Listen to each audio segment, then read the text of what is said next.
Hello ladies and gentlemen, this is Blue Maxima and I'm here checking out some PlayStation 4 games being played over PlayStation Vita Remote Play. Today we're taking a look at Bloodborne, and yes, it is Bloodborne. This video will have no story spoilers, no boss spoilers, just me going through an area I've already beaten, clearing out a few enemies. So let's start talking about the controls. The L and R buttons on the Vita are mapped to L1 and R1 on the PlayStation 4, the DualShock 4. So your L and R buttons are your transformation and your main attack, normally. On the bottom left and bottom right corner of the touchscreen, you have your gun attacks if you're holding a one-handed weapon, or your secondary attack if you're holding a two-handed weapon. And on the bottom right corner of the screen, you've got your power attack. On the middle of the screen, you have, on the left, you have your gestures, and on the right, you have your personal effects, so items you assign to any particular slot that you like. On the back, on the two strips on the back, on the left, not entirely sure what that does. On the right, you have your lock-on, and then the other buttons are the same. So the D-pad, up, down, left, right. Up gives you extra quicksilver bullets, down switch to your item, left and right swap your weapons. On the right side, on the buttons, you have on triangle, you have your it's just like I keep calling by the Dark Souls names. Your blood vials. On square, you have your item, whatever it is. On X, you have interact with stuff, you know. On circle, you have your dodge and your run. And of course, left stick is move, right stick is change your camera.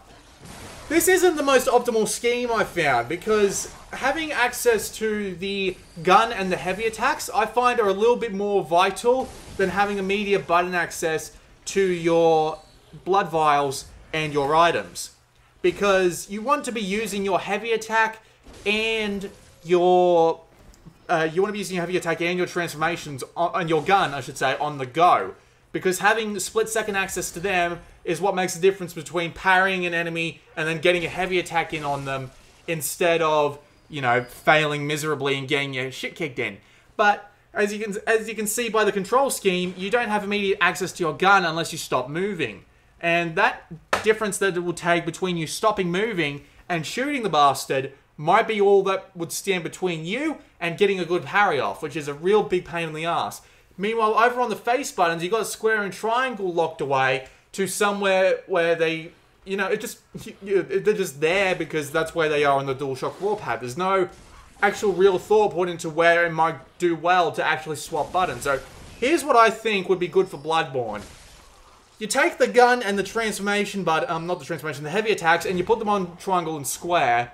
And then you take the use item and use blood vial and put them on the touchscreen instead. Because you want to be using your items and your blood vials. So I reckon you would put your blood vials on the bottom right corner of the touchscreen and the items on the top right corner of the touchscreen. Because to use both of them, you have to move your thumb off the right analog stick, right? So if you're moving your thumb off the right analog stick and pressing either of those buttons, well, you're going to be doing the same thing anyway for the touchscreen, so it's not that big of a deal. You're still not going to have any camera control. Having it the way it is means you can't do split-second gun attacks if you really need to, which might be the difference between having your shit kicked in.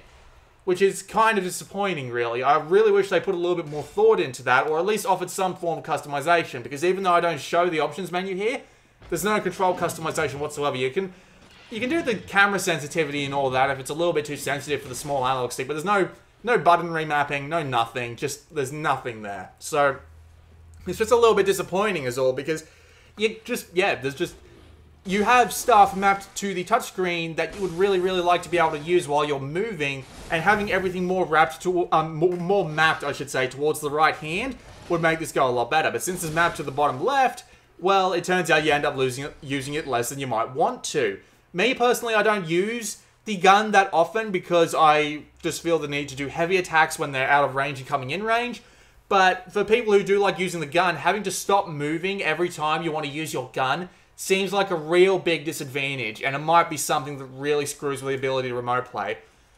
If you're going with a build that doesn't use that many gun-based attacks though, like just uses your main weapon, well, that might not be that big of a problem for you. But again, for people who use guns, you're probably going to have a bit of trouble.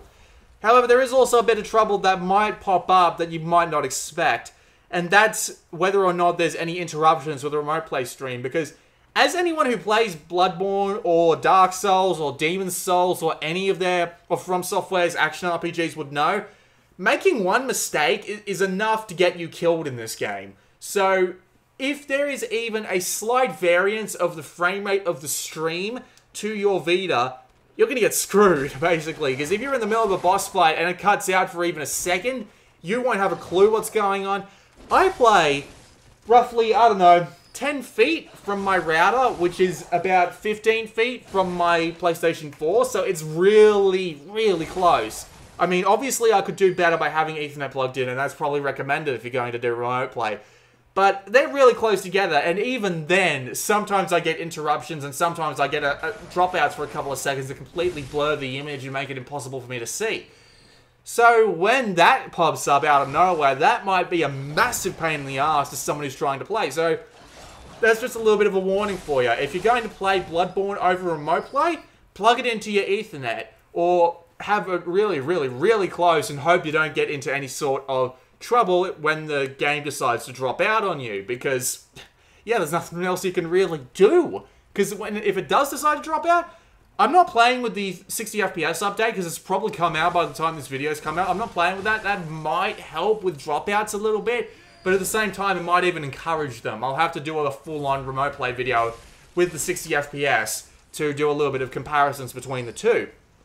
But yeah, you're probably going to have problems if you try and play over Wi-Fi. So if you're going to try and play Bloodborne over remote play, recommended you plug your PS4 into Ethernet somewhere.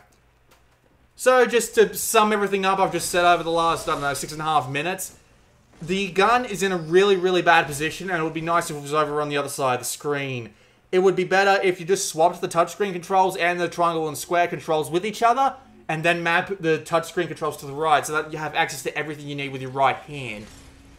And don't forget about dropouts that might occur if you're playing over Wi-Fi instead of over Ethernet.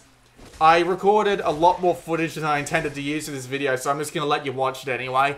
I believe it's around this point in the footage that I actually swapped to the Ludwig's sword, just for a little bit of variety.